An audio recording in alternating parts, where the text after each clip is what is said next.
ನಾಳೆ ಸಮಾವೇಶ ಬಳ್ಳಾರಿಯಲ್ಲಿ. ನಾಳೆ ನಾನು ಬೊಮ್ಮಾಯಿಯವರೆಲ್ಲ ಒಟ್ಟಿಗೆ ಹೋಗ್ತಾ ಇದ್ದೀರಿ. ನಾಳೆ ಬೆಳಗ್ಗೆ ಹೋಗ್ತೀವಿ ನಾವು. ಕಾಂಗ್ರೆಸ್ ಸರ್ಕಾರ ಅಲ್ಲಿನ ಪೊಲೀಸ್ ಇಲಾಖೆ ಕೈಗೊಂಬೆ, ಸರ್ಕಾರದ ಕೈಗೊಂಬೆ ಆಗಿ ಇವತ್ತು ನಡ್ಕೊಳ್ತಾ ಇರುವಂತ ನಡವಳಿಕೆ ಮತ್ತೆ ಇಡೀ ರಾಜ್ಯದಲ್ಲಿ ಕಾನೂನು ಸುವ್ಯವಸ್ಥೆ ಹದಗೆಟ್ಟು ಹೋಗಿದ್ರು ಕೂಡ ಸರ್ಕಾರ ಸರಿಯಾದಂತ ಕ್ರಮಗಳನ್ನು ತೆಗೆದುಕೊಳ್ತಾ ಇಲ್ಲ. ಕ್ರೈಮ್ಗಳು ಜಾಸ್ತಿ ಆಗ್ತಾ ಇದೆ, ಹಲ್ಲೆಗಳು ಜಾಸ್ತಿ ಆಗ್ತಾ ಇದೆ. ಒಬ್ಬ ಶಾಸಕರ ಮನೆ ಮೇಲೇನೆ ಗುಂಡಾರಿಸುವಂತ ಪರಿಸ್ಥಿತಿ ಈ ರಾಜ್ಯದಲ್ಲಿ ನಿರ್ಮಾಣ ಆಗಿದೆ ಅಂದರೆ ಪಕ್ಕದ ಆಂಧ್ರದಲ್ಲಿ ಇವೆಲ್ಲವನ್ನ ನೋಡಿದ್ರಿ ನಾವು. ಆದರೆ ಕರ್ನಾಟಕದಲ್ಲಿ ಈ ತರ ದುಸ್ಥಿತಿಯನ್ನು ತಂದಿರುವಂತದ್ದು ಕಾಂಗ್ರೆಸ್. ಇದರ ವಿರುದ್ಧವಾದಂತ ಒಂದು ದೊಡ್ಡ ಪ್ರತಿಭಟನೆಯನ್ನ ನಾವು ಮಾಡಕ್ಕೆ ನಾವೆಲ್ಲರೂ ಕೂಡ ನಾಳೆ ಬಳ್ಳಾರಿಗೆ ಹೋಗ್ತಾ ಇದ್ದೀರಿ. ಇದು ಮುಖಾಂತರ ರಾಜ್ಯ ಸರ್ಕಾರಕ್ಕೆ ಎಚ್ಚರಿಕೆಯನ್ನು ನಾವು ಅಲ್ಲಿ ಕೊಡೋರಿದ್ದೀರಿ. ಕಾನೂನು ವ್ಯವಸ್ಥೆ ಹದಗೆಟ್ಟಿದೆ. ಮತ್ತೆ ನಿಮಗೂ ನೋಡ್ದಂಗೆ ಕಾನೂನು ಹೋಮ್ ಡಿಪಾರ್ಟ್ಮೆಂಟ್ಗೆ ಅನುದಾನನೇ ಕೊಡ್ತಾ ಇಲ್ಲ ಸರ್ಕಾರ. ಪಾಪರ ಔಟಿದೆ ಅಲ್ಲೂ. ಯಾವ ರಾಜ್ಯದಲ್ಲಿ ಕಾನೂನು ಸುವ್ಯವಸ್ಥೆ ಸರಿ ಇರ್ತೋ ಅಲ್ಲಿ ಅಭಿವೃದ್ಧಿ ಆಗುತ್ತೆ. ಬೇರೆ ಬೇರೆ ದೇಶದ ಇಂಡಸ್ಟ್ರೀಸ್ ಎಲ್ಲ ನಮ್ಮ ರಾಜ್ಯಕ್ಕೆ ಬರ್ತದೆ. ಇಲ್ಲಿ ಅಭಿವೃದ್ಧಿ ಶೂನ್ಯ ಆಗಿದೆ, ಮತ್ತೆ ಕಾನೂನು ಸುವ್ಯವಸ್ಥೆನೂ ಶೂನ್ಯ ಆಗೋಟಿದೆ. ಎರಡೂ ಶೂನ್ಯ.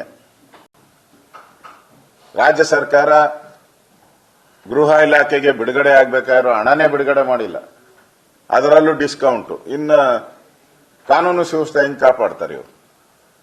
ಸರಿಯಾದಂತ ಪೊಲೀಸ್ ವ್ಯವಸ್ಥೆ ಇಲ್ಲ, ಎಕ್ವಿಪ್ಮೆಂಟ್ ಇಲ್ಲ, ಹಣ ಬಿಡುಗಡೆ ಆಗಿಲ್ಲ. ಅದರಿಂದ ಇಷ್ಟೆಲ್ಲ ಅನಾಹುತ ನಡೀತಾ ಇದೆ. ಕುಮಾರಸ್ವಾಮಿ ಅವರು ರಾಜ್ಯ ರಾಜಕಾರಣಕ್ಕೆ ಬರ್ತಿದೆ ಅಂತ ನೆನ್ನೆ ಹೇಳಿದ್ದಾರೆ ಸರ್. ಈಗ ಅವ್ರ ಕಡೆ ಮೈತ್ರಿ ನನಗೆ ಗೊತ್ತಿಲ್ಲ ಅದನ್ನ ನೀವು ಅವ್ರು ಯಾರು ಹೇಳಿದ್ರು ಅವ್ರನ್ನೇ ಕೇಳಬೇಕು. ನನಗೆ ಅವ್ರನ್ನೇ ಕೇಳಿ, ನನಗೆ ಗೊತ್ತಿಲ್ಲ. ನನಗೆ ಅದ್ರ ಬಗ್ಗೆ ಯಾವುದೇ ಚರ್ಚೆಗಳು ಆಗಿಲ್ಲ ನಮ್ಮ. ಮಹಾನಗರ ಪಾಲಿಕೆ ಇಲ್ಲೂ ನಡೆಯುತ್ತೆ.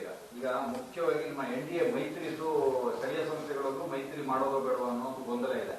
ಸೊ ಈಗ ಈ ಜಿಪಿಎ ವ್ಯಾಪ್ತಿಯಲ್ಲಿರುವ 5 ಮಹಾನಗರ ಪಾಲಿಕೆಗಳಲ್ಲಿ ಯಾವ ರೀತಿ ಇರುತ್ತೆ? ಇನ್ನು ಜೂನ್ವರೆಗೂ ಸಮಯ ಇದೆ.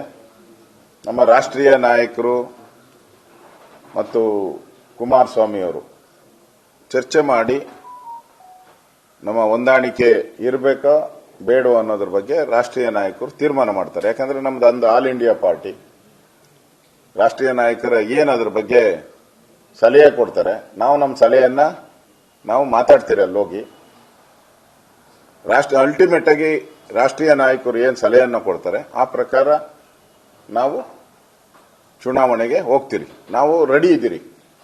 ಯಾವುದೇ ರೀತಿ ಕೇಂದ್ರದ ನಾಯಕರು ಚುನಾವಣೆಗೆ ಹೋಗಬೇಕು ಅಂದ್ರೆ ಎಲ್ಲದಕ್ಕೂ ರೆಡಿ ಇದ್ದೀರಿ ನಾವು.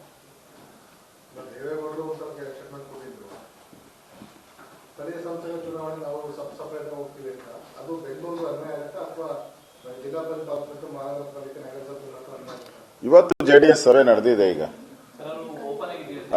ಜೆಡಿಎಸ್ ಸಭೆ ನಡೆದಿದೆ. ಇನ್ನು ನಮ್ಗೆ ಏನು ಮೆಸೇಜ್ ಬಂದಿಲ್ಲ ಅಲ್ಲಿಂದ.